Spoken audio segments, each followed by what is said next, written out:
Ladies and gentlemen, it is Tuesday, April 20th, 2021, and you have reached the No Name Cinema Society Finale Week, the biggest shows we do all year, starting, of course, with our top 10 films of 2020. Hi, everybody. My name is Jonathan Betzler. I'm one of your hosts here this evening. I've got Emma here behind me here at my home in Los Angeles. Emma, her only movie of 2020 was Crude's sequel, doing vocal talent. Her movie Cruella was pushed to 2021, so see if that makes next year's list. This is the 6th edition of our top 10 that we've done on the show. This is our 345th total video, including vlogs, that we've done on the show since we started on February 20th, 2015. We did 27 videos in the 2020 season alone, including our first ever fan commentary. Here's the schedule for the other shows that we've got coming up in the next few days, celebrating films of not only 2020, but also 1970 as we lead up to the Oscars on Sunday. Nothing we do is bigger than these shows. A comprehensive look back at the year in cinema. Tonight, of course, the top 10 films of 2020. Tomorrow, we look at the Oscar category specifically for the films of 2020. And on Thursday night, April 22nd, we go back 50 years and look at the Oscar races of 1970 for our 1970 in review.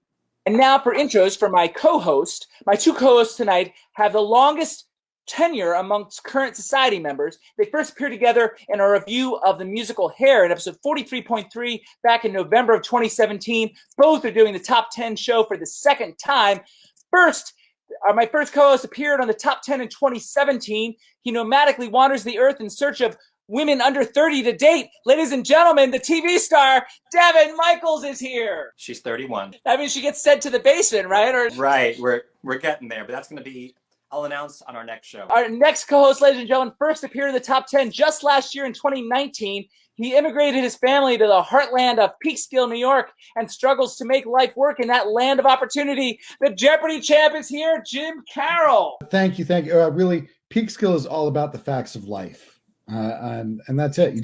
You take the good, you take the bad, you take them both, and there you have this town. And yeah, it's going well. That went a lot longer than I thought it was going to. So who? We're gonna do the top 9 this year, right? Just top 9. I might have to be. Who here is drinking with me? Anybody? Not yet, but I might join halfway through. So this is I also might send down. I might have one of my children run something. Yeah, it was a long show, so I'm getting the whole bottle already. No, this is a gift actually from Devon and Kelly. It's bedazzled by Kelly. So cheers to you, Devon, and thank you for that. So glad that you're enjoying it, and I like that you had to hesitate about which one of us did the bedazzling. You never know, but it's a long show, so I'm going to fill up this thing. And it is Castello della City wine here. From 2016. Here is a drinking game for you fans in the audience. Anytime I say all-time contrivance of verisimilitude, or anytime Devon says there's something about, and so that's when you drink. Well, cheers to you guys, since you're not drinking. It's pretty good wine. Mine should be coming shortly. I think maybe when I get to the top 5, I'll that's when you're really going to need it. So, guys, now we're going to talk about the movies themselves. First, the amount of movies. Due to an amended and relaxed rules to accommodate for film releases affected by the pandemic, there are far more eligible films than there usually is. There's usually like in the upper 300s. This year, there's 514 eligible films for the Oscars, and that's the list that we use when we navigate our top 10s. That's 170 more films than last year, including a lot more documentaries and foreign films than there usually is. Here's the amount of films historically that we have watched over the years. And so you'll see last year actually was among the lowest. The two lowest totals came from last year's co-hosts.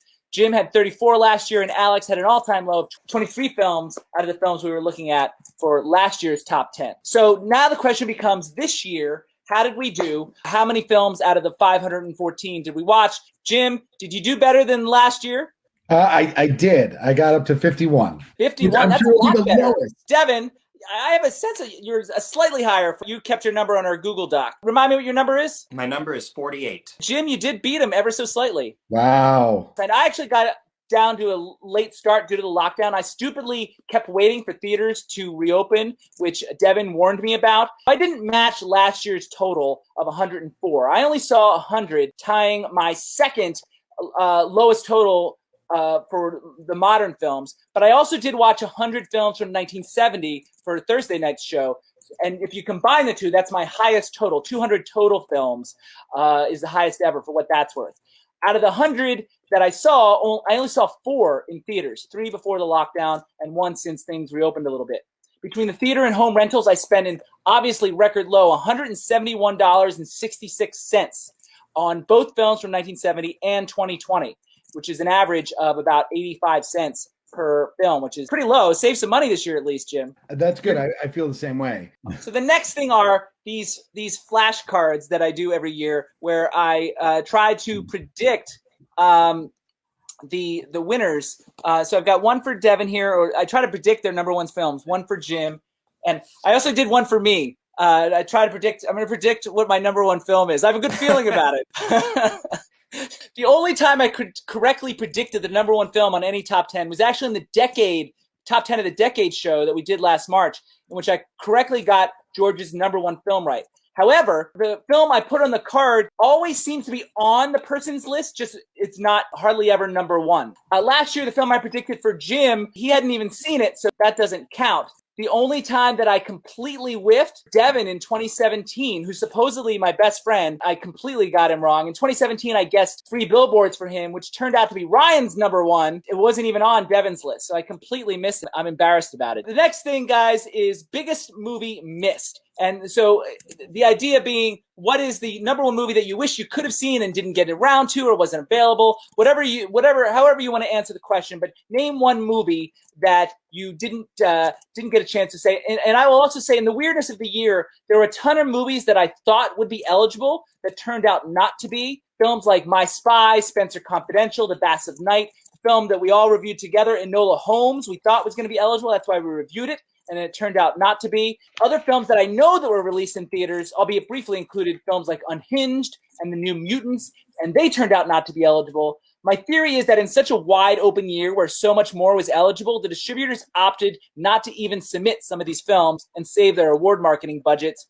Some of the best films that I saw this year from the Indie Spirit Awards weren't eligible, but maybe they will be next year. So now the question, what did you miss, Jim? For me, it's going to be Judas and the Black Messiah. That is the only one of the best picture noms that I did not get a chance to see. I just ran out of time. Well, once you do see it, Devon and I and Zach were reviewed it in episode 64.1, so you can check out what we have to say about it then. Devon? I really kept wanting to watch it the past few days, and Kelly and I, frankly, just hit a bit of a wall in terms of subtitles. In the last couple of days, it got squeezed out by choices where we didn't have to, read as much. You haven't told us the name of the film yet. That film was Bacurau. Bacurau. Okay, yes, a Brazilian film. Yeah. First film that I missed is a film called And Tomorrow, the Entire World. It was eligible because of its submission from Germany for the international film category, but it doesn't officially release on Netflix till May 6th. So that was an availability issue. In terms of what I missed that I could have watched is I don't have Hulu, so I missed Happiest Season. I wasn't that excited about it, but I have an acquaintance in the film, so I wanted to support it. I believe Devon knows Burl Mosley as well. I think you did see Happiest Season. I did see it. So, guys, that's our biggest movie missed. Now, we had a sad, embarrassing moment last year when my number one film of the year was also Jim's worst film of the year. Fans loved it, but I was ashamed about it for weeks. Luckily, that number one also made Devon's unofficial top 10 of 2019 last year, so I'm somewhat vindicated in that regard that Devon backed me up a little bit on that. In previous top 10s I've done with these guys, in the 2017 top 10, I shared 2 films with Devon on our list, The Florida Project and Phantom Thread, which was on all 3 of the lists. And Jim and I had one film in common last year when he did his top 10. 1917 was the only film that we had in common on our list last year. Now for my annual disclaimer. Every year I remind you folks that I march to the beat of my own drummer on these things, and proudly so. Believe me, I know how difficult it is to make a film, and all these filmmakers, or most of them anyway, should be very proud of even finishing a piece of art and getting it to market. That's a major accomplishment. But once it's out there, it doesn't belong to them anymore. It's a piece of work that affects all of us in different ways. I think part of why you tune in is to hear my unique perspective, either to get mad about it or to see things a little differently. A part of my background is reading scripts and giving notes, or seeing rough cuts of films and giving notes. So my background places an emphasis on story, dramaturgical structure. When I dislike a film, I will almost always have constructive notes on how it could have been improved from my perspective. So it's not like I don't back up my opinion. For the most part, my list is made up of films that engage me either emotionally or cerebrally. And then I go back and try and ascertain why it affected me, what the filmmakers did to meet that goal. With that said, I probably have more vitriol towards the films of 2020 than I have in any previous year. Even if I agree with the points of the films, I often object to the didacticism. I think it is highly likely that I will unfortunately dislike a lot of the films on these guys' list. It's not personal, and if I get passionate, it's about the films themselves, not you guys, my co-hosts, or anyone out there in the YouTube universe. I'm going to turn things over to these guys. Does anybody have like a disclaimer that they want to say about the films of 2020 before we get started? I do. I have two things to say, and they might be related. Overall, I was largely disappointed with the films of 2020. Aside from my top 5, which I obviously did admire, everything after that felt like a 13th, 15th, 20th favorite film of the year. In other years, you mean? Yes. Like everything after my top 5, I feel like films I liked were not necessarily something that rises to a top 10. Obviously, can't help but wonder how much of that has to do with the fact that these were almost entirely watched on the small screen. And that's why I called out the amount of films I watched in theaters, sort of suggest that frame of reference. Jim, anything you want to say before we start? We've touched on how the experience has changed. Of course, I'm going to be overjoyed the minute that I can get back into a theater. The way that I approached films this year also changed. I would sort of take them a lot more slowly. I would be more ready to go back and rewatch something if I thought it was interesting or if I felt that I missed something. But the fact that you can ingest this over time, or you can sit and ruminate or pause. It's like blasphemy to me. I can't hear it anymore. It's like my ears are, it's like nails on a chalkboard. Hey guys, we're gonna get started. You guys good? Good. We're good. All right. So obviously we start with number 10. Here we go. Who goes first? Devon's number 10 film of 2020. My number 10 film this year was one that I thought captured that excellent balance between being entertaining and also important, and also obviously very timely, and just quality storytelling. And that was The Banker. It's a film that I feel slipped under a lot of radars in favor of other films on that subject matter in terms of civil rights. There was a fair amount of humor. There was a lot of just fun and enjoyment with these characters, and it's, you know, based on real story. I think taking the power the way these characters or these real people took the power, that was a very important practical shift in the fight for equal rights. And that was one that I think more people should have seen over some other choices in that arena that I felt were much more heavy-handed, not well-told stories to my mind. I'm relieved in the sense that, you know, I don't have to argue with you because, and I sent out my list of the films that I saw, so you know that I have not seen The Banker.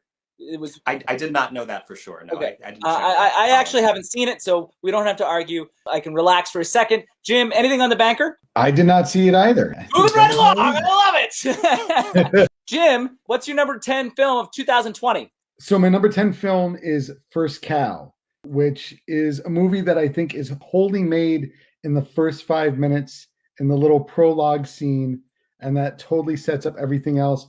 John Magaro and Orion Lee gave great performances. It's a little bit slow, but I thought it did a great job of developing their relationship. I guess the first thing I'll start is the positive. I did like the screenplay of First Cow. I thought the adaptation was very strong in terms of capturing the world and the sound of these people and these characters. So I actually have the script in my top 5 adapted screenplays of 2020. It's number 5, though. Kelly Reichardt is one of those filmmakers that I'm totally over. Not that her overly lyrical style has ever jived with my sensibilities. For me, the problem lies in the scene work. The soulless silences in between the dialogue is just as stylized as the overly talky or overly cutty MTV-inspired sequences. The story here, as I sort of suggested, is really interesting to me, but she frequently drains the life out of it with her trademark style. And I consistently have this problem with Kelly Reichardt's work. I was impressed on some elements of the recreation of the world on a low budget. I thought that was really nice. You talked about the slowness, and Soderbergh talks about how films have a rhythm and release kind of situation, mixing up between pace and breaths in between the pace. This had no pace. It was all release, as Soderbergh would say. I mean, I would say that the film has more of a narrative than a lot of her other pieces, but she still seemed less interested in it than she did the iconography and various visual details, both of nature and the little period knickknacks that she seemed proud of. The film had food for thought. I obviously didn't despise it as much as I do some of the other films of 2020. I thought there were some really strong elements, but I mean, I think Kelly, it's the style that I object to throughout her career. Not object to, it just doesn't, I just don't enjoy it. Like, I actually find her films to be a slog. It's like middle of the road, certainly not towards the back of the pack for me. That's my response to Jim. Anything, Devon? I was just lukewarm on that film. There were elements that certainly were interesting. I kept feeling unaffected by it. And I think it's the style that does that. How the scene work is really, really like overly methodical. Like, it's too much down that road. That's what prevents most people from getting an emotional investment. The film becomes a chore. I would mostly agree with you, but for that prologue, that was my hook. I actually could have done without it, because I mean, like, I didn't, in this particular case, sometimes I do. In this particular case, I didn't like knowing things. And I really did. Every interaction following that got framed in I know where the story is going. That kept me really involved. And seeing the relationship between the two leads develop over that, it made me really feel for them because I knew where the story was heading. Jim, am I good to move on? My number 10 film of 2020, and here's where the arguments start. I'm going to start with my only foreign language film on the list. Where are you marching, Jim? Quo Vadis Aida. Quo Vadis Aida, the story of a UN interpreter during the end of the Serbian-Bosnian conflict, caught between the politics of her job and the need to protect her refugee family who's on the losing end of these tragic events. In many ways, the film reminds me of the 2003 film Bloody Sunday from Paul Greengrass, in its immediacy, thrusting us into the center of a high-octane situation, except this time without bullets or bottles flying. The film moves with a brisk pace and keeps your heart in a vice. It unfolds its narrative with breathtaking urgency, and the shots give us all the details to advance the story without abusing the handheld aesthetic. Here it's all about life or death negotiations and the sudden realization that the UN might be being played by the Serbian conquerors. Jasmine Exercic gives a powerful, present, essential performance as Aida. I'm sorry I screwed up the name. It would make my top 5 in the lead actress category. Her maternal desperation combined with a foreboding sense of the future were writ large on her face in a very big way. The immediacy of the situation doesn't afford her the opportunity to show her as much range as some of the other performances that I have ahead of her, but she executes what is required extremely effectively. My one issue with the film is that we see a little bit of the Serbian perspective, which felt a little off tone. Either show both sides completely like Bloody Sunday did, or stay with the Bosnian perspective completely to add the suspense, the mystery, the fear. The inefficacy of the UN in the film is devastating, and for me calls into question when force and violence become necessary. So many of us believe in nonviolent resolution, but sadly that desire can be taken advantage of and manipulated. Bullies have always been very good at that, and it doesn't always seem to be clear when enough is enough, when that line is crossed. Just one of the many takeaways from a very well done, powerful film that thankfully avoids being melodramatic or maudlin, for me anyway.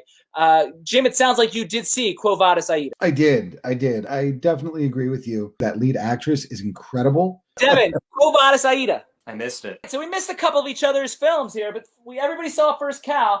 Ladies and gentlemen, time to move on to number 9. That comes after 10. Excellent. Sort of. When we're going backwards, it certainly does. Jim, you get to go first. What is your number 9 film of 2020? All right, number 9 is my curveball entry. I chose Palm Springs. Both Kristen Milioti and Andy Samberg turned in really nice performances. The real thrust of the film is looking at being stuck in life, figuratively and literally, and how to make those changes. It was fun, which very few of the other films on my list are, and it was really interesting to me. I laughed and I enjoyed it, and I can't say that about too many of the 2020 films. I liked it a lot. I thought about it possibly making the top 10. It didn't. I really liked it. It did elevate a bit past what that genre would generally dictate. And I agree with you that it ended up being moving at times. And also, like you said, just it was a lot of fun. Devon, you're number 9. My number 9 is first documentary of the list. It's a movie that, you know, in many ways it could have been a lot higher because of the emotional impact it made on me. But there were just parts of it that I think could have been stronger in terms of actual filmmaking. And that was My Octopus Teacher. I was really, really taken by this film. It's just a beautiful escape by going to a pure place of what is life all about, the meaning of life that ends up coming from watching the life of this octopus, and this octopus really being a character. It was profound. I definitely did shed some tears. Speaking of your pausing rule, we actually had to pause, not because of ladder issue on Kelly's part, but because of crying. We had to take a bit of a break. But was it a Kelly crying rule? That was in that case it was Kelly. My tears came a little later. No, I thought it was just very moving. I think everyone should see that film. If you've missed it, you should watch it. Newsflash here, everybody. Devon has a soul. He can cry. Do you believe that, everybody? That's amazing. Breaking news here on the top 10 films of 2020. 2021. It's unbelievable. Anyway, so Devon, I feel like you're going through the list of films that I did not see. Like, you specifically are choosing these films that you know through the Google Doc that I did not watch. I have nothing on you. Jim, you were nodding a lot. Sounds like you've seen The Octopus Teacher. I did see the My Octopus Teacher. I have to tell you, this was a movie that I put off because I just was like, I don't want to see a nature documentary halfway through when I'm crying hysterically over the octopus. It does not surprise me that Jim cried. He's sort of a wuss. So I mean, that is true. For my number 9, this is one of the moments that I've been dreading for a long time with you guys. My next film is much maligned, and I admit it is very flawed, but it touched me so deeply that I couldn't ignore it. And its lasting impact on me. As you both know, I have a handicapped sister, and so perhaps it colored my point of view, but I found music to be an essential, visually breathtaking work of cinematic art. I don't want to fully litigate all the attacks on the film. They need to be addressed a little bit. I feel uniquely qualified just to defend the casting of an able-bodied actor in this role. In this particular case, a handicapped actor would have had a very difficult time with the hours, the direction, and the choreography required. It would have been a noble idea, but a practical disaster, and probably not healthy to that handicapped actor. As to Maddie Ziegler's interpretation, while my sister is more functional than music is meant to be, through my sister's school, I've met many young men and women who have precisely the same and similar handicaps to this character. So I found her performance to be very on point. If you want something to complain about, you can go check out Juliette Lewis and The Other Sister. I found this interpretation to be very honest and real. This film has its problems. The script doesn't handle exposition well. Leslie Odom struggles. Kate Hudson fails to make her past addiction very real. But the spirit of love and compassion in this film overcome a lot of that. The film borrows the structure of films like Cabaret and Chicago to give us these positive, joyful glimpses into the mind and heart of someone who isn't really able to communicate for herself effectively. And they do it in a way that only Sia and frequent collaborator Ziegler could accomplish. What's uniquely beautiful about the film is, to me, that everyone in the film is handicapped in some way, and in fact, all of us are. It's just that music's handicap is more overt than ours. If we can make that connection, maybe we can learn to understand. And from understanding comes compassion, as opposed to the fear that handicapped people are sometimes faced with. Compassion for someone who is unable to control certain brain or muscular functions. Compassion for someone who has a deadly disease. Compassion for someone who has addictions, or perhaps even compassion for someone who is extremely shy and living in a world of fear. Believe me, I'm acutely aware that the film music has its problems, but that doesn't make it any less beautiful or important. Guys, I'm sorry. I know this is potentially controversial. I have the film music as my number 9 film. It really means a lot to me. Did anybody see it? I didn't see it, but based on your argument for it, I feel like it's next on my list now.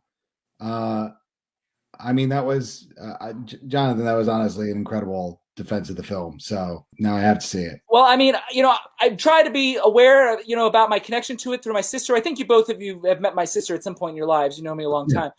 But I really see a lot of beauty in this film. I'm sharing with you the flaws, but I mean, like, it meant so much to me in watching it that I couldn't keep it off the list, like, in good conscience. Like, it was powerful to me. Films can overcome those flaws. I regret missing it. I would definitely like to see that at some point. Now that out of curiosity, did anybody avoid it because of the controversy? No, I knew the controversy around it, but it didn't, it never made me not want to see it. It just kept getting bumped on my list to, I want to see this film instead. Yeah.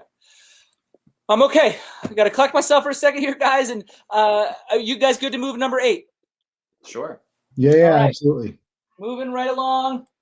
Number 8 film of 2020, knocking them down. Who goes first? It looks like it is Devon's turn to go first. Devon, what is your number 8 film of 2020? You get a film that's built up because a lot of people really love it, and there's a lot of award attention and all that.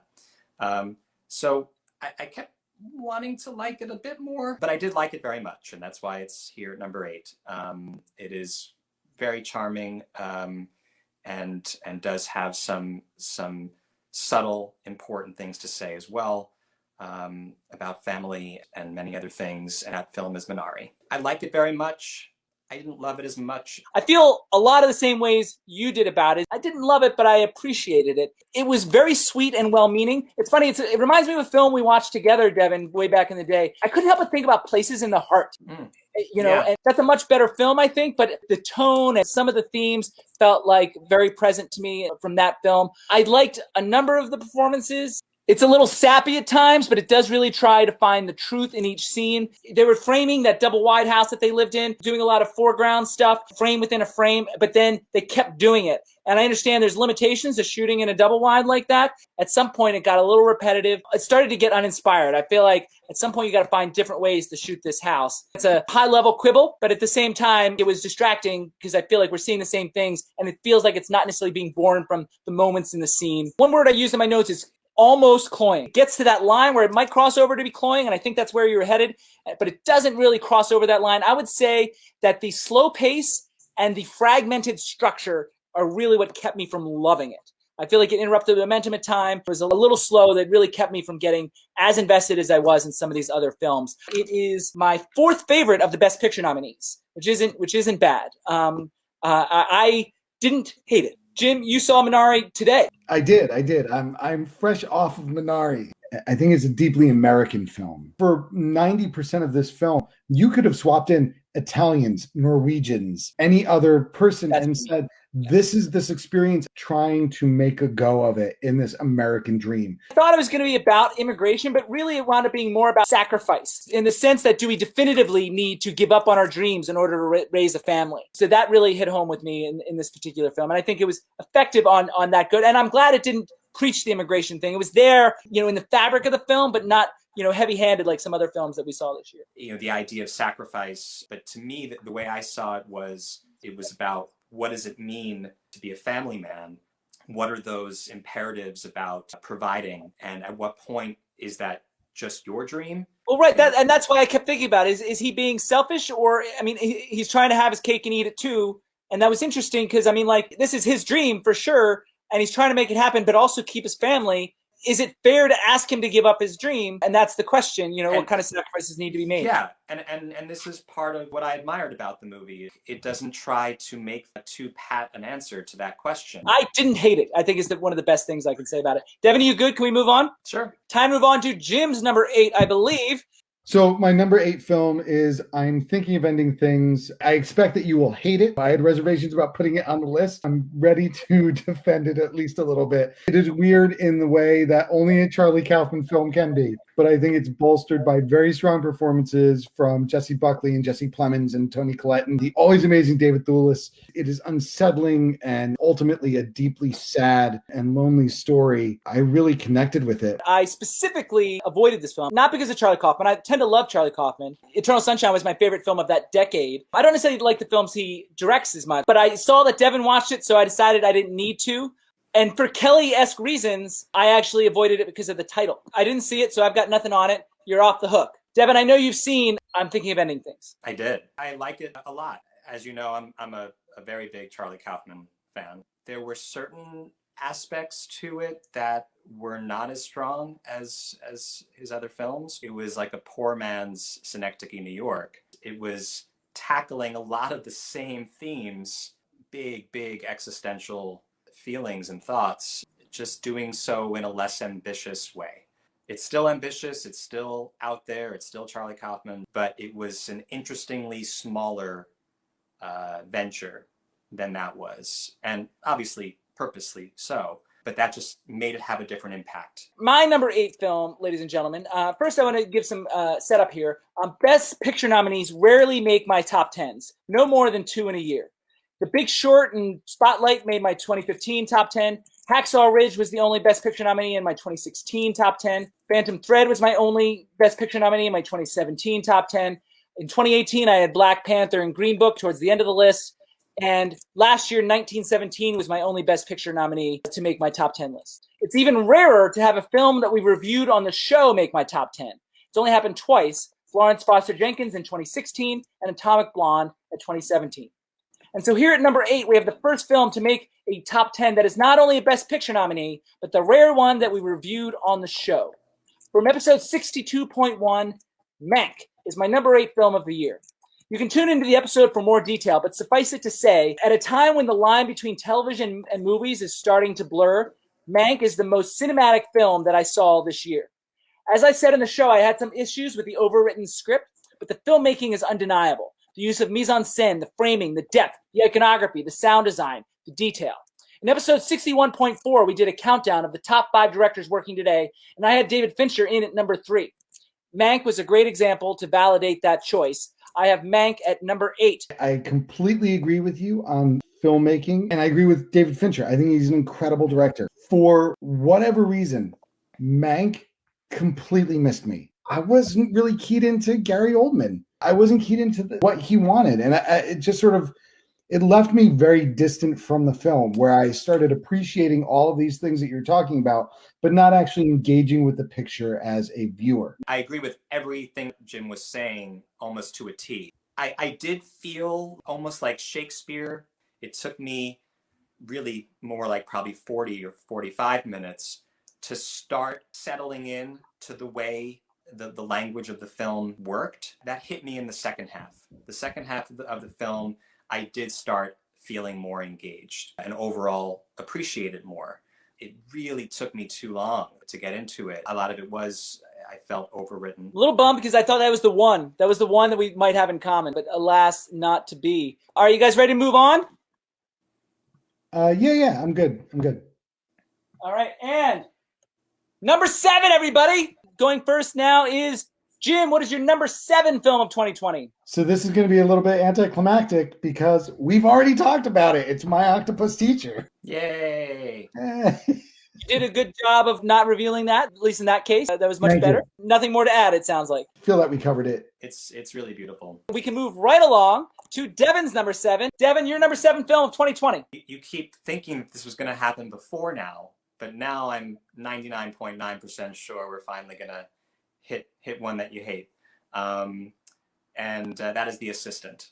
It was a quality piece of work and had a real subtle touch that addressed a story and an issue like this in a way that I felt was not heavy-handed, kept it under the surface a bit, silently powerful, and that power kept resonating after watching it. It stayed with me a bit, that sense of not just what it was trying to address, but how it went about doing it.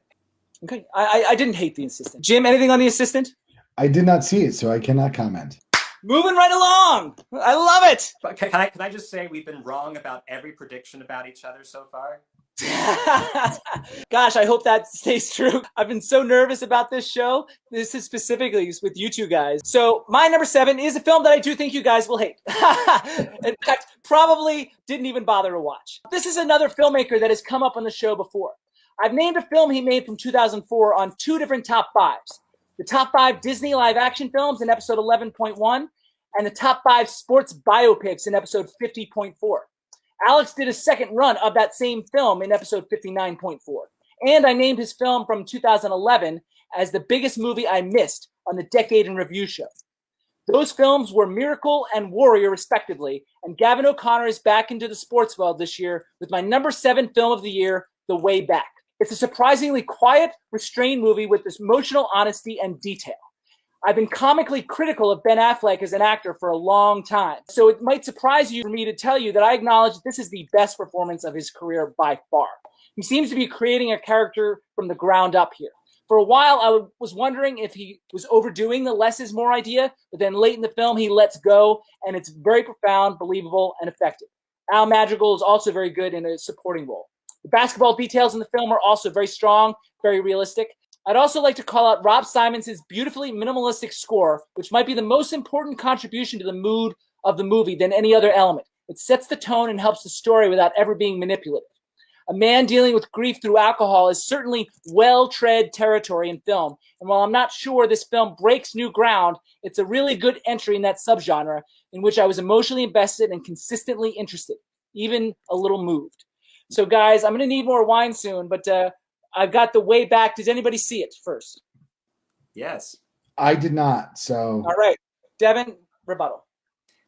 No rebuttal. I liked this film a lot. It didn't quite make the top 10 for me, but it was strong. I agree with everything you said for why. There were certain elements in the first 20 minutes that bumped for me, not so much with his performance, but with a couple of the supporting actors' performances and a little bit with some of the actual dialogue. But then it really took a hold of me, and the whole last 3/4 of the film were very effective. I agree with you that the accuracy of some of the basketball mattered. It really elevated it because it helped add to the verisimilitude. And by the way, that's a drinking word. Verisimilitude, those of you that... I meant to go get something. We're almost to the top 5, so... Yeah, there you go. Yeah, no, I really, and I agree with you. I thought he was very, very good. I can't believe how good I thought. I've been mocking him for years. Yeah. And so I have to eat crow now. It didn't go as badly as I thought it could. Maybe we should just stop being scared. Nah. All right, Jim, I'm going to move on. You good? I'm good. Guys, what comes after number 7? 6. This is number 6. Devon, what is your number 6 film of 2020? This was a rough one for me because it's not an enjoyable film, but it's still good, and that is Nomadland. It's a rough one to watch. There are a lot of things about it that make me not care to watch it again. There are some elements to it that are so strong and so important right now, and that are executed in a way that was really impressive. We all obviously know how good Frances McDormand is, but it goes beyond just her performance. There are other little choices on the part of the director. So many shots taking place at sunset, and it doesn't call attention to that. It happens 5 or 6 times. If it happened 8 times, it would have been too much. And this film speaks to important questions about the meaning of life in a much darker, uglier way than my octopus teacher delves into it. So I think it's an admirable effort, and for all the reasons I've stated, it didn't quite hit top 5, but it did sneak in here at the 6th level. It's funny because it sounds to you like there were several elements that pushed the level of going too far for you, but just held back. That came up a couple times. So I think it's fair to say that almost all those things did go too far for me personally. I've seen all of Chloe Zhao's films. She has a style all her own, and that's commendable. It's almost like Kelly Reichardt. It really doesn't appeal to me. The big shift in this particular film is the use of some professional actors as opposed to her previous work, which used just non-professional actors. That was awkward enough, but this hybrid docudrama style was even more awkward to me because it felt like it had one foot in and one foot out. As much as reality as Zhao thinks she captures, so much of it has that reality show level of fabrication. I would say note the severe lack of 2 shots. She would shoot basically interviews with some of these nomads that she's talking to, and then later shoot Frances McDormand reacting to them. Now, Zhao in all her films manages to find a beautiful moment or 2 or 3, to Devon's point. I exactly wrote down that I thought there were too many sunset shots. You said 1 or 2 more would have been too much. It was 1 or 2 much for me. It started to feel repetitive in its visual style and its language, but I knew what to expect from a Chloe Zhao film. I do think that it was about some important things. I got that. It made me think that living isn't necessarily about achieving your goals as much as it is about the search itself. That was a nice message, but the messenger was kind of slow and unappealing. The narrative drifts like the character does, which is on par for the course for Zhao. She does manage to have the literal and figurative journey, but its style and approach leaves me just as cold here as it does in her previous works, I'm sorry to say. It's my 7th favorite of the Best Picture nominees. I know it's going to win. If you like this, I would challenge you to watch The Rider. I did enjoy The Rider a little bit more, even though it had non-professional actors. Jim, before Devon rebuts, I'm going to let you talk about Nomadland, if you like. Yeah, I mean, I did like this movie a lot. I actually liked it for the use of the non-actors. I was very pleasantly surprised to see what the message of the film was. I guess I think, Devin, I think that the message might be a little bit more hopeful than where you landed. I think it's closer to what Jonathan was saying. It's the journey and not the destination. And these people are sort of picking up and trying to live in the moment of their lives. For me, it hit much closer to home than other movies. I mean, I didn't have an emotional connection to it at all myself. Are we guys ready to move? Sure. Jim's number 6 yet? My number 6 was Another Round, the Vinterberg film. And I'm gonna stop you. Can I stop you? Yeah. So wait, did you have that? You had that for my number 1? I had that for your number 1. So once again, my streak continues of getting on the list, but not getting number 1 right. It's fair. I think the trouble with this concept of the film is that it just makes a lot of sense. It's another film, I think, in all of my lists about how do you unstick yourself from life. The premise was interesting and horrifying. I thought the performances, especially Mads Mikkelsen, were wonderful. He does a wonderful job in playing a schlub. I wonder who inspired him. It was me. He actually called me up. And then Tell me about schlubbery. After I told him, he sobbed, literally 4 hours straight. It's a great journey, and it took me along the whole ride. For those of you fans of the show, Jim doesn't watch the show. He just appears on it, so he wouldn't necessarily know that for my top 10 films of the decade, I had a film called The Hunt. I think Thomas Vinterberg is a great storyteller, consistently delivering thought-provoking, well-executing narratives with depth, verisimilitude, and emotional impact. And that includes this one, which I liked but didn't love. It's not as impactful as something like The Hunt, for example, but it's interesting and it unfolded in a organic fashion. I had no significant bumps on any level. To your point, I think Mads Mikkelsen is excellent as usual. Everything in the film feels alive, which is important because the film ultimately, to me, becomes a celebration of life. Obviously, the 4 main characters seek assistance during their midlife crisis, thinking there is a shortcut in our relentless pursuit of happiness. But I think it's interesting that the film seems to determine that there's nothing inherently wrong with alcohol. It can be an enjoyable aspect to our lives, but detrimental if abused, just like anything else. It doesn't seem to tell its story on multiple levels the way that Vinterberg usually does, but it's a good story, well told, smart and interesting. It wasn't necessarily as cinematic as some of his other work, so it didn't make my top 10. Probably top 20, though, for me. Devin, did you see Another Round? Yes, I liked it. I wanted to love it. I thought the first half was well executed, and then I think it started just, to me, the story itself started to lose me, and I felt that it was losing its focus. It was so, what the hell, in the end. It didn't emotionally hit me the way I wanted to be hit. I mean, I agree with a lot of what you said. It didn't rise to the level of emotional impact. It didn't land all those themes as meaningfully as I wanted them to. I didn't necessarily feel any loss of momentum in the script or the editing structure. In fact, I think the editing was one of its high points. The initial experiment would have been more interesting if it had sustained the entire time somehow. Yeah. We should do that experiment on this show, guys. Come on now. This is what we should be doing. Devin's not even drunk yet. Come on.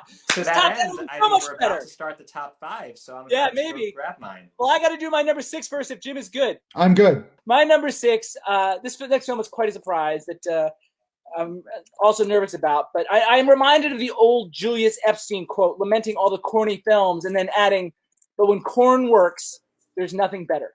He was mainly referring to Casablanca, and while I don't want to suggest that this film rises to that level, the same quote kind of applies to the film Palmer. Palmer is the story of a recent released convict who suddenly finds himself in the unenviable position of having to care for a neighbor's preteen child. It's tried and true territory that had the potential to be overly sentimental, but instead, to me, is just a good story, well told, with emotional impact, and really, what more can you ask for? I think Fisher Stevens accomplishes this by keeping everything grounded. The ensemble and the script create a world that feels very real. Real people going through real problems, and I think that's what led to me being as emotionally invested as I was. Justin Timberlake isn't bad. I think he missed part of the arc, like he went from a 1 to a 2 to a 3 and then jumped to a 6. It's a small thing, but it could have been a little bit better. One actor that we talked about a lot on the show between Killer Joe, Afternoon Delight, and Wonder Wheel is Juno Temple. And I was wondering what she was doing in this movie because she disappears after the first 10 minutes, but then returns in the third act with a vengeance, like a tornado who takes over the movie.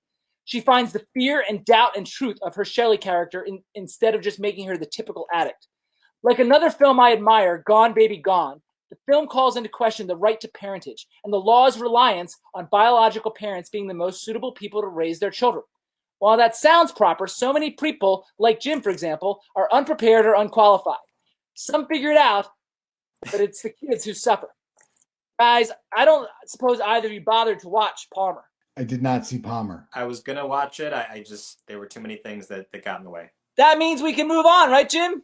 Yes. And Devin, what is it time for? The top 5. It's time for the top 5! Our top 5 films of 2020, finally. And it's only appropriate that Devin would go first. Devin, your number 5 film of 2020. Oh, who can remember anymore? I've started drinking. Welcome to the club, everybody. All right, very exciting. What is your number 5 film of 2020? We've already talked about it.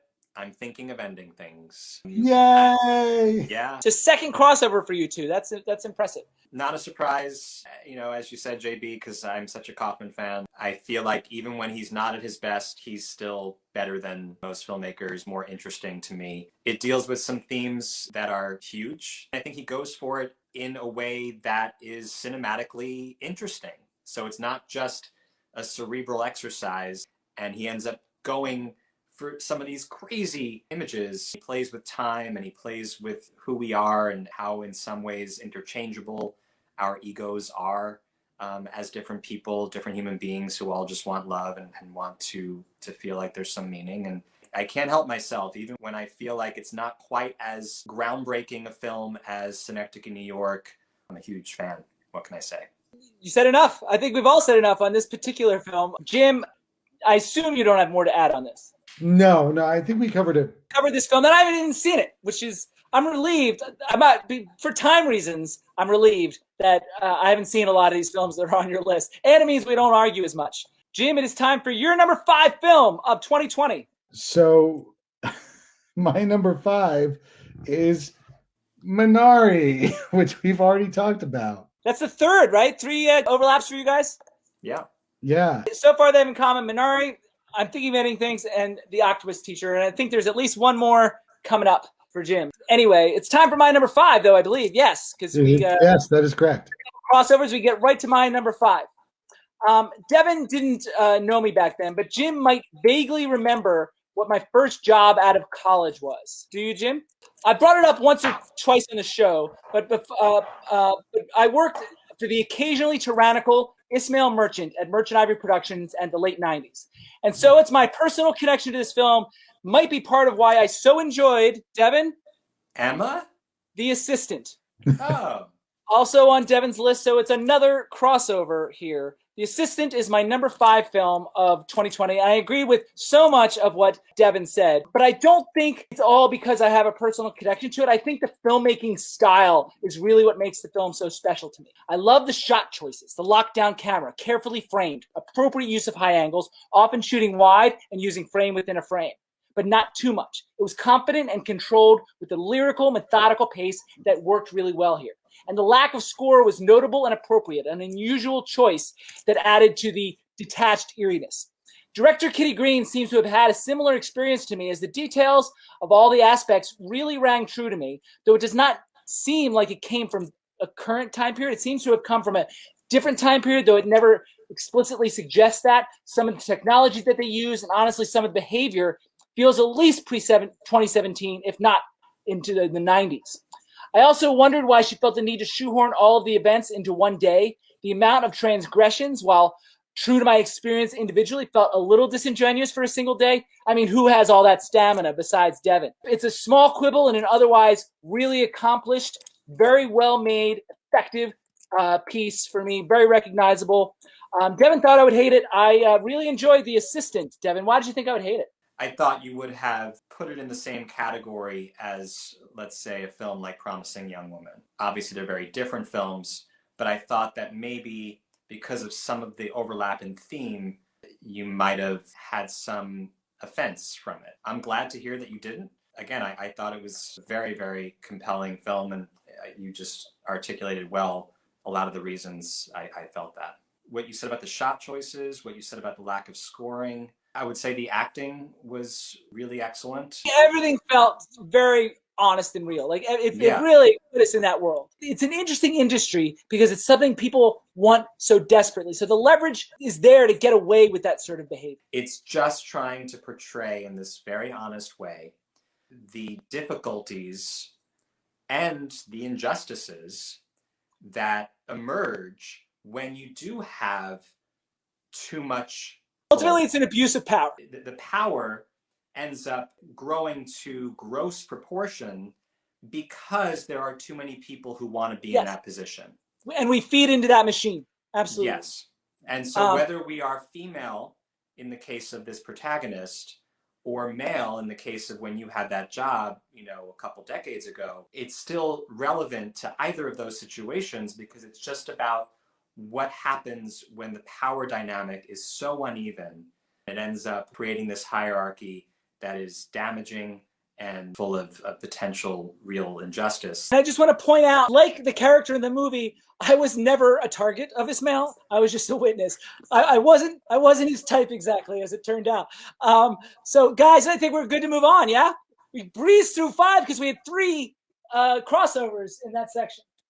Okay, moving on to number 4. I'm losing my voice. I'm so excited. I got 4 more to go and I'm losing my voice. It's out of control. Jim, tell me your number 4 film of 2020. My number 4 film is my second documentary on the list, and it is Crip Camp. If somebody wrote this down as fiction, nobody would believe it. The story itself is crazy, but at the same time, it is uplifting and inspiring, and all of the people are charismatic and interesting, and you want to just keep watching them and rooting for them, because from the moment they are on screen, I rooted for them, and you keep on rooting for them. It is amazing that they had to endure what they had to endure to get through what they had to get through to get what they wanted. And you're with them 110% the entire ride. And I loved it. Crip Camp did not make my top 10, so that's my first reveal, but it is my number 1 documentary. I actually usually have documentaries on the list, 1 or 2. This year I have no documentaries on the list, but it is my number 1 documentary. It would be top 15 for me. I had my number 1 documentary because I think it's the best made, like, you know, in terms of structure. I actually found the story of Collective maybe a little more interesting, but it actually wasn't very well crafted documentary. This was extremely well crafted, well told, solid documentary storytelling. And it also had an emotional impact. I really like Crip Camp. Didn't quite make it. I don't really have any great reason why. I just like these other films a little more. Devin, you were nodding a lot as well. I love Crip Camp. It was a painfully rare moment of joyful movie watching this year. Joyful, despite the fact that obviously, you know, many of the figures that we're watching in this film are struggling on 2 levels, both with their own journeys and with this overall torch that they're trying to move forward in terms of their rights. To me, it worked on so many levels. I agree with you that some of the just standard documentary tools were used well. I would also like to point out they really stood on the shoulders of the journalists that came before them. They relied, I mean, like, editors did a great job, but they relied heavily on those early documentarians that were capturing the camp, not necessarily knowing what it would turn into. I hear that. It's an amazing achievement, even though it wasn't groundbreaking in terms of some of those documentary filmmaking techniques. Not at all. There was nothing revelatory about that aspect of it. It was paint by numbers, but it was done with precision. They utilized those tools well. These stories were so impactful for me and emotional. Like what you were mentioning about the narrative film earlier in your list, it spoke to the idea that we're all differently abled. There was such a beautiful human focus to this film that was so relatable, so joyful, and just made you want to root. It seems like that one deserves a bingo here, guys. Like, you know, we're not, it's not on my top 10, you know, but I liked it. So we get a bingo. I feel like we were on number 4 forever. That was a lot of Crip Camp. But Devin, it's time for your number 4. Oh boy. This is also a supremely human film, just the sadder side, and that is The Father. This is a movie that beautifully, with such expertise, tells this story that is so emotionally affecting, no matter how much, like you suggested earlier, no matter how much I've lost my soul. Apparently not as much as me, as we're about to find out. Okay. No, I was profoundly affected by this. The way this film somehow captures the point of view of the person who's losing his connection to our reality, for whatever that's worth. I thought this was a very moving film, and everyone should see it. Jim, he's been doing a good job mostly of hiding things, but he already tipped his hand on The Father, unfortunately, so it sounds like it's coming up on his list. I dislike The Father quite a bit. It has one great thing in it, and that is Anthony Hopkins' extremely impressive performance. His acting is uniquely seamless. He was so thoroughly convincing without some of the artifice of the performance that he sometimes brings to other roles. His confusion and fear was palpable, so that when he flew into a rage, we completely understood it. I feel like there's two major issues with the film for me that really make it problematic. The first of which is, I think, the gimmickry of the different actors and the circular nature of the scenes to confuse and jumble the narrative didn't quite work in this format. One of the reasons why is they moved away from it. They didn't go whole hog. The way the play works is it's entirely from his perspective. We are as confused as he is, because you don't know who's actually Anne, who's actually Paul, who's actually James. There's that constant source of confusion. In the film, we see things a little bit from Anne's perspective, and that muddles the whole thing. If you're going to do that, I think it required the limited perspective all the way through, and they were too chicken to do it. I feel like this film lacked cinematicness. It really struggled to find shots. Like Regina King in One Night in Miami, he blocked it like a play, which put the editor in a corner, forcing him to cross the line, given the limited coverage that we had. The play itself, the writing, I feel like is lovely and important and interesting, but it really failed to be cinematic. I like the acting, and Anthony Hopkins is transcendent. To me, the film fails on basic cinematic levels. Those are the adjustments that I would have made. Opening up the perspective was really damaging to the momentum and emotional impact for me. I was not emotionally affected by this film. Jim, you've already tipped your hand. Do you want to wait, or do you want to rebut now, or what do you want to do? I'm fine with rebutting now. It's the best horror film of 2020. I found that to be a ridiculous statement, but whatever. It is scary because it's real. I also think Florian Zeller takes a cue from horror films, film scenes in horror tropes. That doesn't make it good. You know what I mean? Like, it just makes it gimmickry. Okay, I actually think it supports the overall fear and anxiety that he's feeling and confusion that he's feeling. So I'm going to be a hard disagree with you that it's not cinematic either. I strongly feel that it's not cinematic, and I think it's actually sloppy film direction. I think that you're absolutely wrong here. I mean, you disagree. That doesn't make me wrong. I didn't say you were wrong. I mean, I feel that you're not giving the film as fair a shake. I mean, like, that's not your decision to make. Okay, I mean, like, you have to trust that I'm going to evaluate these films on an equal level. I think you're wrong there too. Well, I don't think there's a right or wrong. It's just my opinion. Devon, your turn. I would just say, to me, this film very effectively drove home a central truth, the way that film is supposed to. To me, in this case, that truth is time is irrelevant. Our relationships are all that matters. Okay, I will say that I liked it better than Nomadland. It's my 6th favorite of the 8 Best Picture nominees. Jim, can I move on? Yes. My number 4, ladies and gentlemen. A couple of picks ago, I had the film Palmer. So now my number 4 film has the same first 4 letters. Jim? Is it Palm Springs? It is Palm Springs. Is my number 4 film of 2020. After that argument, I finally have a crossover with Jim. Expected to be annoyed by this particular gimmick, but instead it wound up being one of the more effective love stories that I've seen in a long, long time, almost reminiscent of, though not equivalent to, Eternal Sunshine. Through its high concept premise, it beautifully explores existential ideas as well as modern romance and manages to do so while being enormously entertaining. The script goes a long way to help this, but it's really the chemistry between the two leads that makes the film fly, in my opinion. If you didn't root for this couple, the emotional investment would be nil. Sam Berg, for all his faults as an actor, is extremely likable, at least. Kristen Milioti, on the other hand, turns in a complete comic performance, in my estimation. At turns hilarious, and at other turns believably heartbreaking. The regret that she carries around with her is palpable. It occasionally gets hokey, but not enough to take away from the successful building of intelligence and emotion. I think it's really quite good, entertaining, interesting, intelligent, and charming. I got Palm Springs. We've talked about it. Jim, you think I have it too high? I really like Palm Springs, and I think that it is a movie that is vastly underrated. I also think Kristen Milioti is vastly underrated as an actress. I'm super pleased to hear that you liked it as much as you did. Did you disagree with anything I said?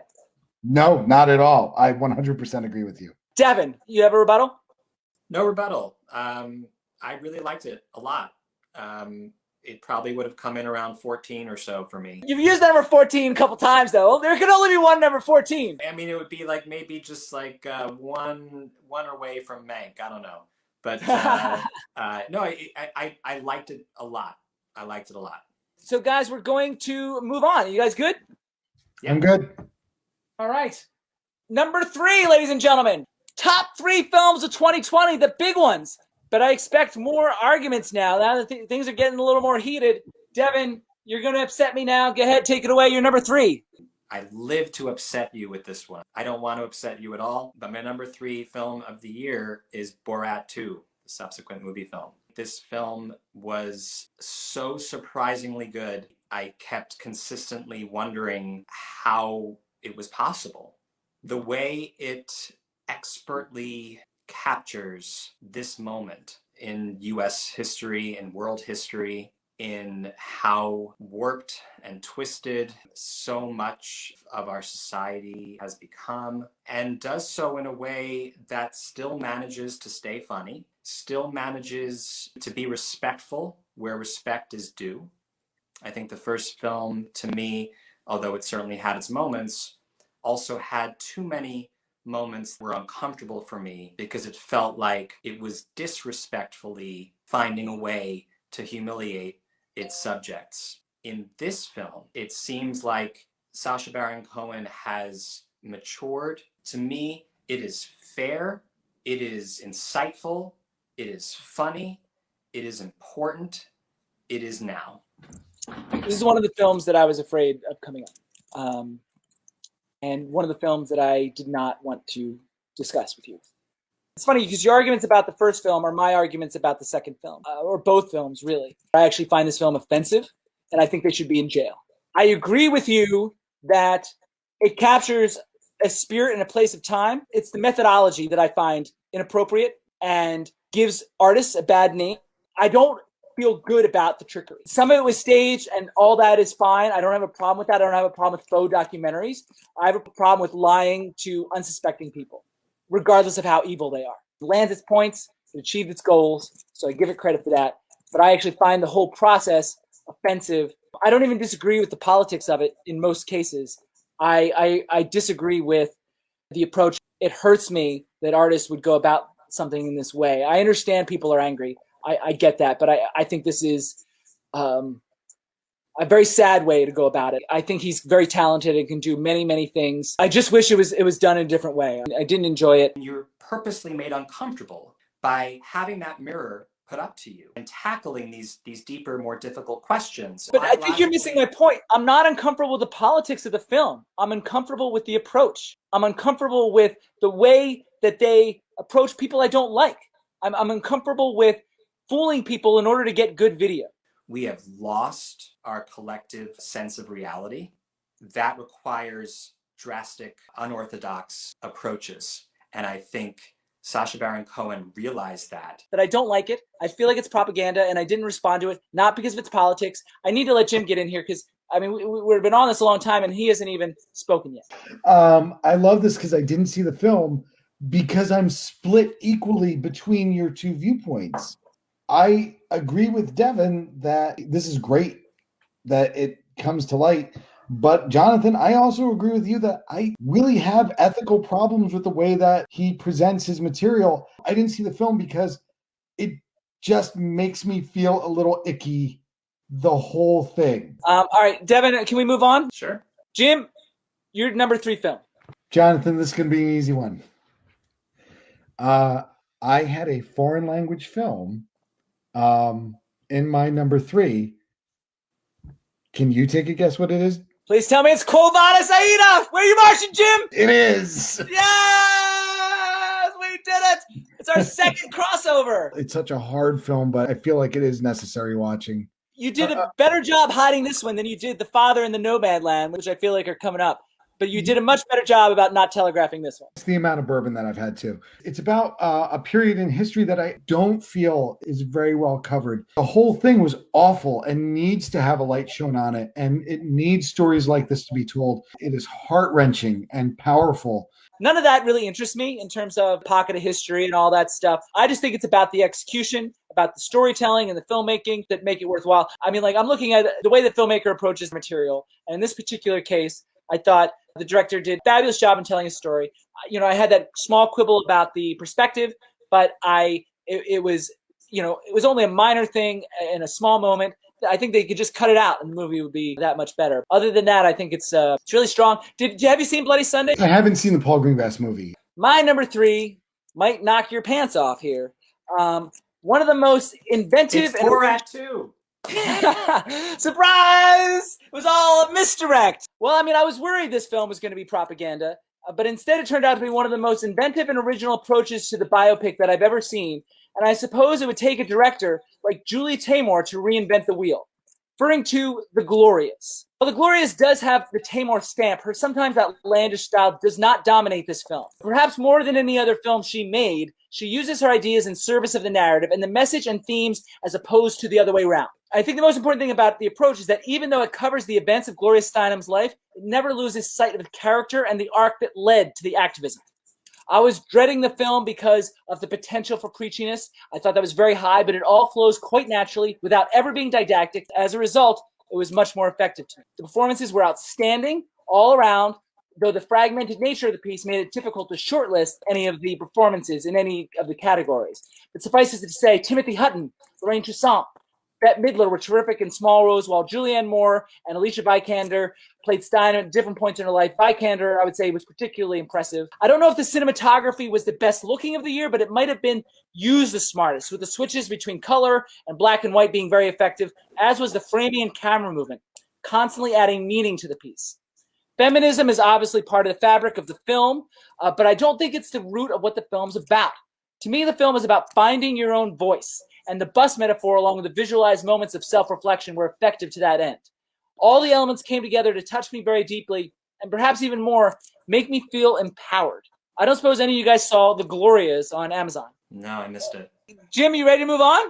I'm ready to move on. Holy cow. Can't believe it. We're almost there. We know what Jim's final 2 films are. What order are they in? It's number 2. So we know what Jim's 2 final films are. Maybe I'll just make him go first so we can avoid the suspense. Jim, which is it? No Man Land or The Father at number 2? I'm guessing The Father. It is, in fact, The Father. I will add, I am now on my 3rd round of a grandparent sliding into dementia through either Vic or I think this also rings very personally true to me. I've had very similar to Anne and Paul experiences. My problem, Jim, is not with the emotion of the piece or its point. I certainly think it's an important topic to cover. Knowing that there could have been a different way that I perceive would have been stronger was my main issue. You contrasted it with One Night in Miami, but blocking for camera, I think that The Father is much stronger in the blocking too than One Night in Miami, which felt really play staged.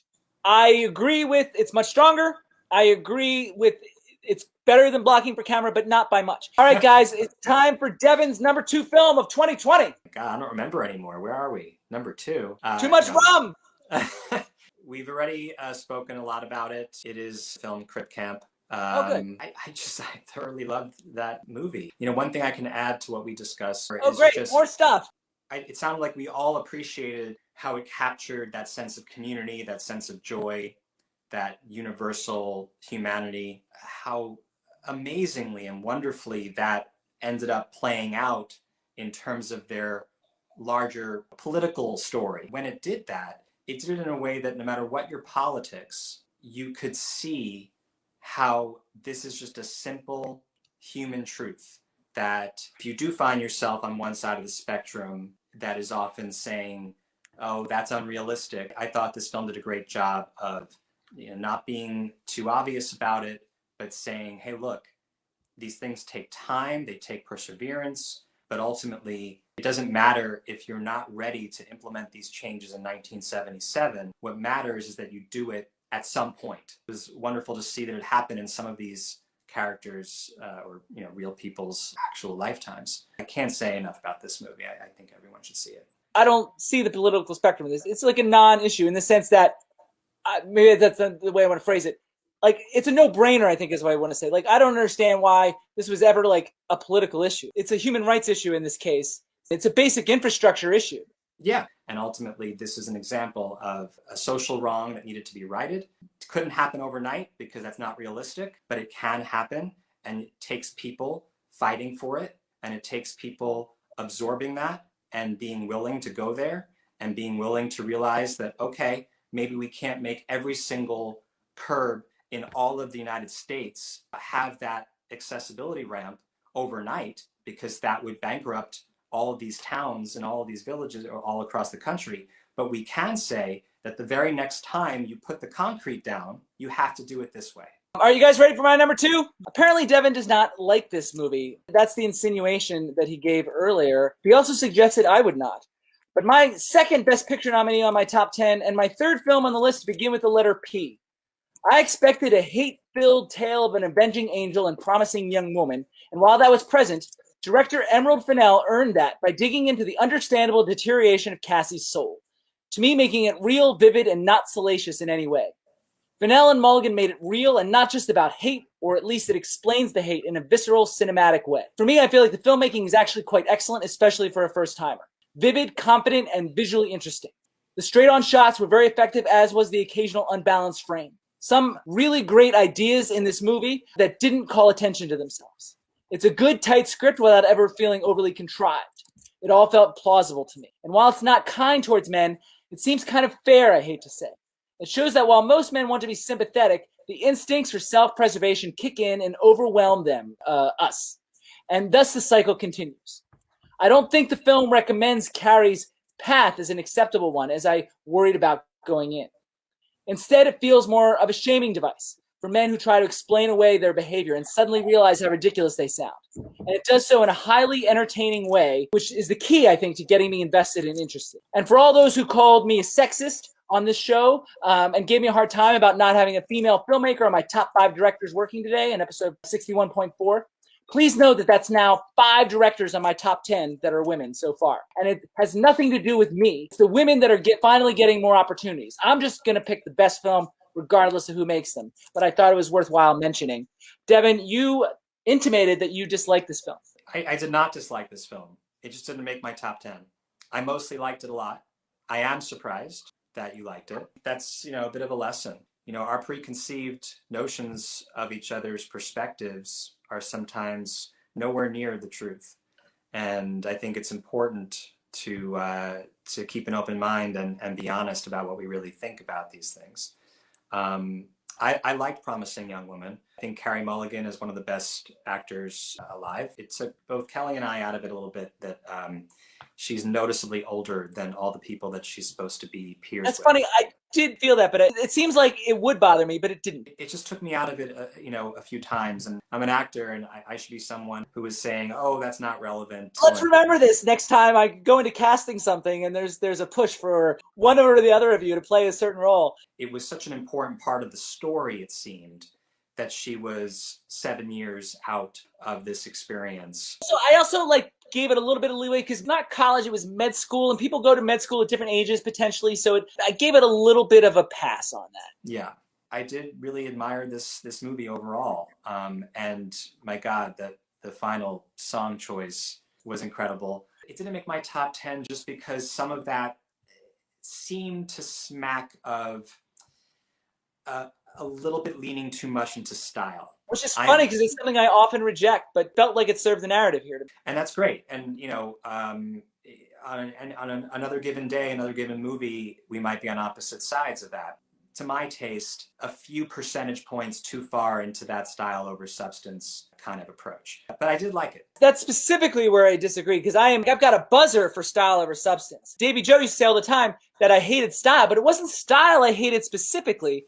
I feel like when it was style over substance, when it wasn't serving the narrative. To that point, we vehemently disagree, is that all those choices, whether it be camera movement or those off-balance frames that I talked about, or the straight-on frames, they seem to be dead on in terms of the moments and the beats that were happening in the scene. And they didn't feel egregious at all. I admit it had style, but it seemed to push the story forward and serve the beats. So I specifically will disagree with you on that point, but not in any vitriolic kind of way. To your point, it's percentage points, and those things are very, very subjective.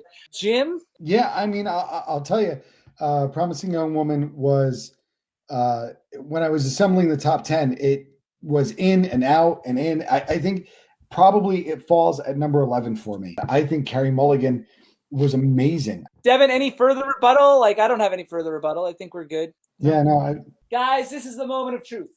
The biggest moment of the year where we reveal our number one films of the year. It's the number one film. Oh my God. All right, I need more wine for this. I'm already going to argue with Jim. Normally, this would be Devon's place to go first, but we already know what Jim's number one film is. And Wow. Just like last year, it was a Best Picture nominee that I disliked. Before we do that, we have a tradition where I go over the previous number ones. So previous number ones in show history are from 2015, J Money had The Forbidden Room. Davey had Creed. I had Trumbo. From 2016, J Money had Arrival. Davey had Silence, which was my number 2 and made my top 10 of the decade. I had Christine, though I later swapped it with the film Silence in retrospect. In 2017, Ryan had 3 Billboards Outside Ebbing, Missouri. Devon had Call Me By Your Name, and I had The Foreigner, which also made my top 10 of the decade. In 2018, George had Black Klansman. James had Spider-Man Into the Spider-Verse, which was also Jim's number 1. I had Widows, which also made my top 10 of the decade. And in 2019, last year, Alex had Honey Boy, which was also my number 6 and made Alex's top 10 of the decade. Jim had, unfortunately, Once Upon a Time in Hollywood, and I had the much maligned Ad Astra as my number 1 film of 2019. I'm going to let Jim go first, since we already know that his number 1 film is likely Best Picture winner, Nomadland. It is Nomadland. It boils down to Frances McDormand. It feels so real and so vital that it draws you in. That was really my key to all of Nomadland, is that Frances McDormand is so accessible. You want to see what steps she takes next, and you want to see where she goes. I think I fell in love with her, and through her, I fell in love with the film. And that is why Nomadland is my number 1. I don't think I need to reiterate too much. It's a sensibility issue. I appreciate that it is what it is. It doesn't work for me. I don't think it is more honest or realistic than other films that I've seen necessarily. It doesn't speak to me, especially the non-actor element of it. You know, she might as well make a documentary as far as I'm concerned. I feel like I'm repeating myself, but you repeated yourself, so I felt the need to say some more things. Jim, you good?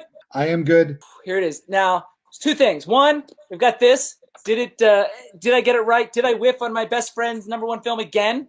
Or there's still the number 1 film that I was afraid of talking about still hasn't been mentioned. And it could be that. I have a lot of anxiety about this particular pick. I see no reason to be nervous about this, because I'd be very surprised if you didn't like this film. To me, it was just so obvious. It was one of the nice things. I didn't have to agonize over this decision, which I want to do.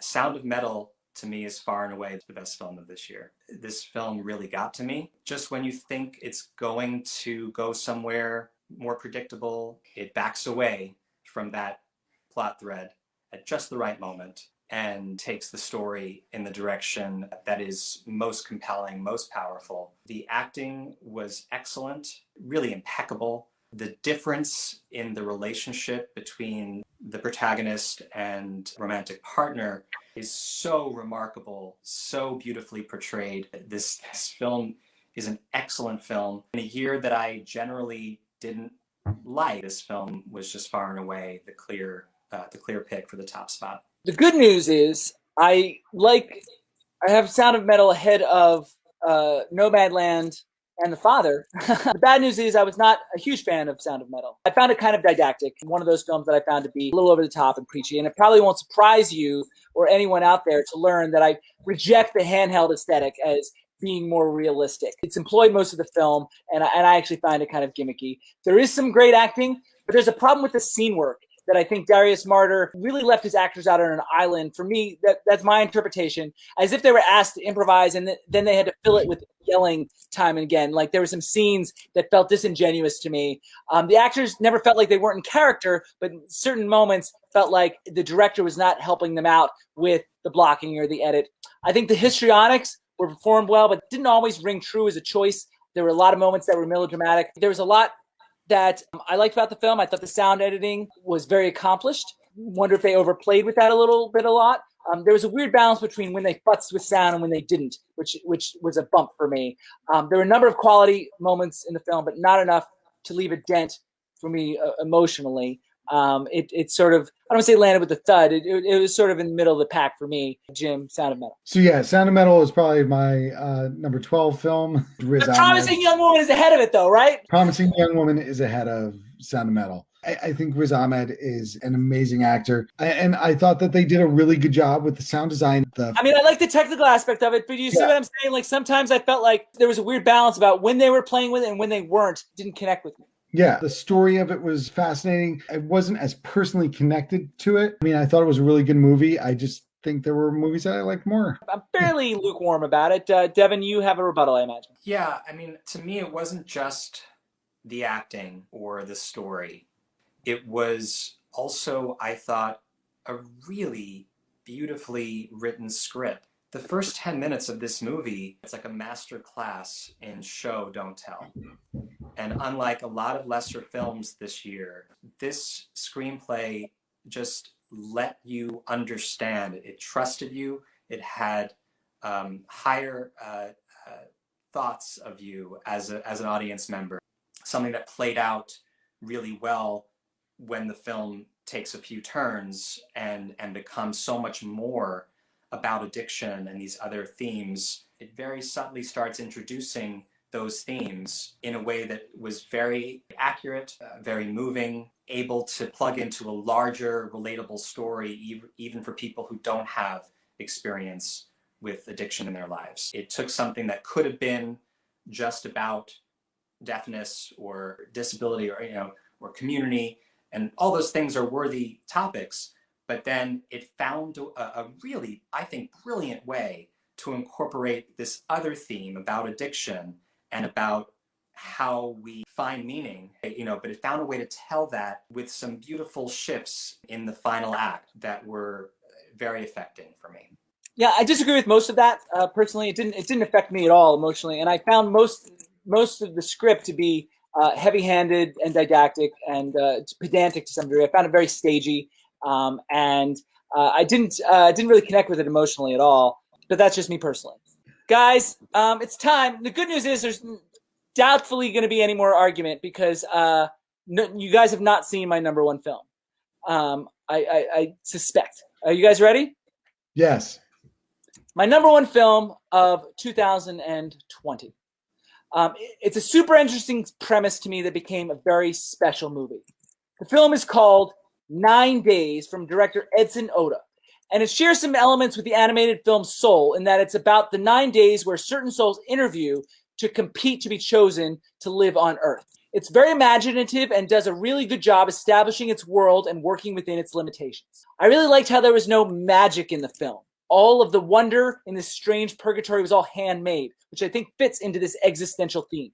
In spite of its small visual scope and limited budget, this film manages to be about so much. The existential questions are obvious, and how it grapples with the light and dark of the human experience, to me, is powerful. But it's also about the experience of movie watching. The way the characters experience other people's lives is how we experience film and shows, and it's why the art form is the great connector in whatever form it comes in.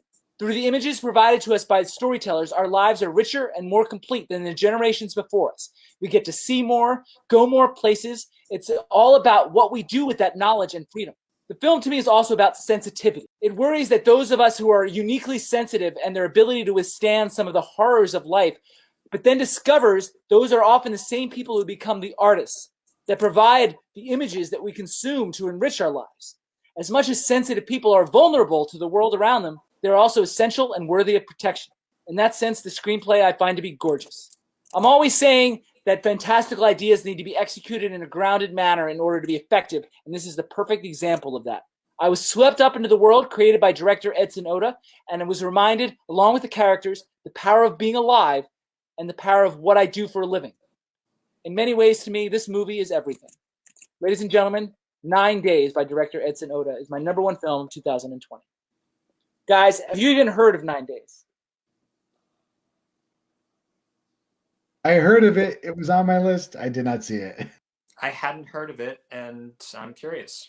You are not. You're going to avoid it because I liked it. No, I'm not. I mean, are we going to do our least favorite film of the year? Oh, yeah. But first, to Devin's point, I do want to reveal what is behind this card. That is the next thing on the agenda.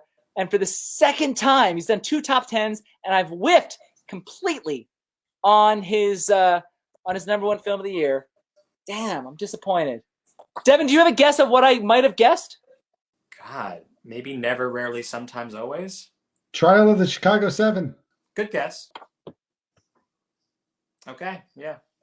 I like Sorkin. This was not one of my favorites of his. It was good. It wasn't great. I got a sign for that. I mean, that's sort of how I feel. It's my third favorite of the Best Picture nominees because it is accomplished. I'll give it that. It's not cinematic, though, is my issue with it. Jim, what was your worst film of 2020? All right, look, I'm going to give this in 3 parts, and we're only going to discuss one of them. A bad movie was Bloodshot. I think we've already established that. It's just a bad movie. Are you going to sneak 3 in there? You can't just do 1? Yeah, I have to do 3 because the best bad movie was Monster Hunter, and that was a great bad movie. That doesn't count. The movie that made me angry, that made me furious when I left, that I liked the least was The Devil All the Time. Well, I can tell you I also dislike The Devil All the Time, which is funny because my number one film from 2016 was the film Christine from director Antonio Campos, who directed The Devil All the Time. But it's so sprawling. Weak storytelling. My biggest problem with it is that there is no light. And after a while, I was just so angry that this world wouldn't allow any nice thing to happen. It's very dark. Robert Pattinson in the film is very bad. Yeah, I liked Robert Pattinson in a couple different performances. He was way off in this film. Yeah. I would say this film is misanthropic. It covered so much ground, it prevented the film from ever getting a foothold in our viewing consciousness. And while there was value in some of the themes, it bit off way more than it can chew, and it sunk the whole thing. I 100% agree. Misanthropic is the perfect word. I did something right, guys. Devin, anything on The Devil All the Time? Missed it. Glad I did. So, Devin, what is your worst film of 2020? It's barely worth talking about. It was such a mess to me. The Midnight Sky. Here's my thing on The Midnight Sky. I was invested in The Midnight Sky, and the last 10 minutes was a horrible, horrible punch to the groin. Like, again, 100% agree. I was invested until the reveal. Are you kidding me? And it ruined the whole movie. It took everything that it had built and unspooled it like a sweater falling apart. I think you guys are giving it too much credit because to me, the spool was a mess before it got to the final reveal. All of a sudden, we had these other characters that we were supposed to care about. I'm just like, what? Who the hell are these people? It was just a mess of a narrative to me. I wasn't sure where it was going, so I was giving it the benefit of the doubt for a time. But once it landed, it ruined the whole thing for me. So I'm sort of agreeing and sort of disagreeing. Certainly not the worst film that I saw this year, but it's devastating to me how it was ruined. Twists are a high risk, high reward kind of scenario. If they land, it can make a whole movie, but if it doesn't, it can sink it. And that was the case in this scenario.